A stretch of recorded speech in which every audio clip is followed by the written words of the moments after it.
नमस्कार, मी रुशाली यादव सारंग। आता पाहूयात बातम्या विस्तारानं। बुलेटिनच्या सुरुवातीला महत्त्वाची बातमी। भरती परीक्षेमधील पेपरफुटीला आळा घालण्यासाठी केंद्र सरकारनं एक मोठा निर्णय घेतलेला आहे।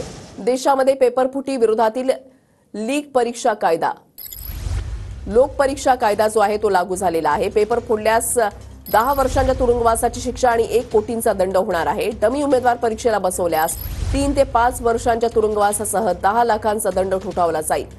मध्यरात्री केंद्र सरकारकडून कायद्याची अधिसूचना जारी करण्यात आलेली आहे।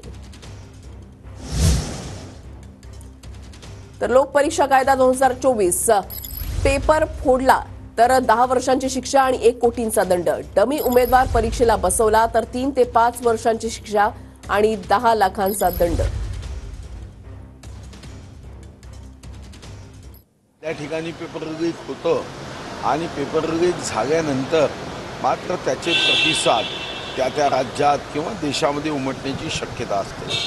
विद्यार्थ्यांच्या मनात यातून त्यांच्या भविष्याचं प्रश्नचिन्ह निर्माण होतं। घटना जरी एखाद्या ठिकाणी झाली तरी त्याचा सर्वंकष आणि सर्वव्यापी परिणाम हा मानसिकतेवर होतो आणि म्हणून मला व्यक्तिगत रीतीने वाटतं की या संदर्भातल्या कायद्यांचं आपण स्वागतच केलं पाहिजे।